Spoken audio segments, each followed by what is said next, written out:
ஆமாம், இது அப்படி தான் எழுதப்பட்டிருக்கிறது. என் வேதாகமத்தில் மட்டும் எழுதல, எல்லார் வேதாகமத்தில் எழுதப்பட்டிருக்கும்.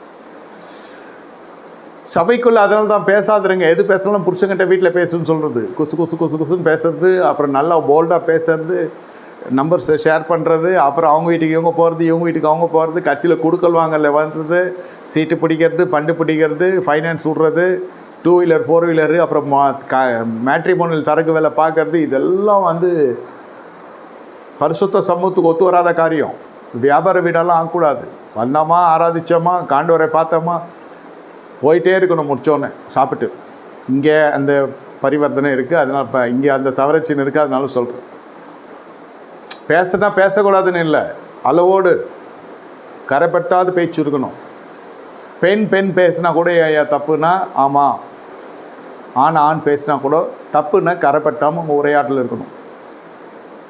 அதுதான் உங்களுக்கு பக்தி வைராக்கியம் உண்டாக்குற இடம்.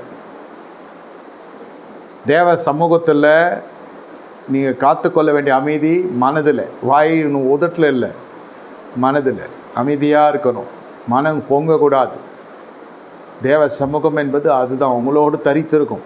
பக்தி வைராக்கியம் இப்படி இருந்தால்தான் கர்த்தருடைய உதடுகள் சொல்லுகிறது, இவன் எனக்கு பக்தி வைராக்கியம் பாராட்டினபடினால இவனுக்கு நித்திய ஆசாரிய பட்டத்துக்கு உரிய உடன்படிக்கை உண்டாகி இருக்கும்.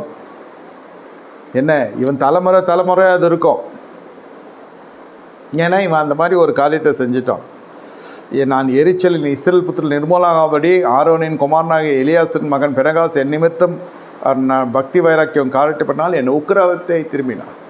நீங்கள் பக்தி வைராக்கியம்னா என்னென்னா, இந்த ஜென்ரேஷன் நம்மளுக்கு வேணாம். எந்த ஜென்ரேஷனு இந்த மாதிரியெல்லாம் கரைப்படுத்தி விபச்சார வேசி மார்க்கத்தார், வேசி சந்ததியார், விபச்சார சந்ததியார், உலக ஸ்நேகத்தில் இருக்கிறவங்க, தேவனுக்கு பாய்ஜால் இருக்கிறவங்களாம் வேணாம். ரத்த பிரியர் நமக்கு வேணாம். வெட்டுறன் குத்துறன் பட்டயத்தை தூக்கின்னு சுற்றி ஜெயிலுக்கு போனான். அவன் சூழ்நிலை கைதி இல்லை, தொழிலாகவே பண்ணுறான் கொலை பண்ணுறது. அதுக்கப்புறம் அவனுக்கு ஒரு பெரிய பதவியை கொடுத்து ஏதோ ஒரு கட்சியில் இருப்பான். அவன் அண்ணன்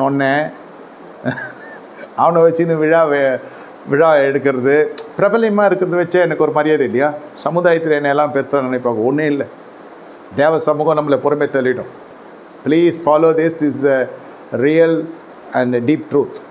ஆழமான சத்தியம்னா இதுதான்.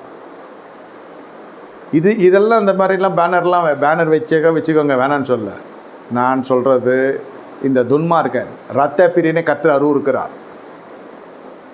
அவ்வளோதான். கர்த்தருக்கு அருவருப்பானே நம்மளுக்கு வீட்டுக்கு தேவையா? நமக்கு விருந்தாளியாக தேவையா? உலகத்தில் தேவனுக்கு விரோதம் பார்க்க தேவை.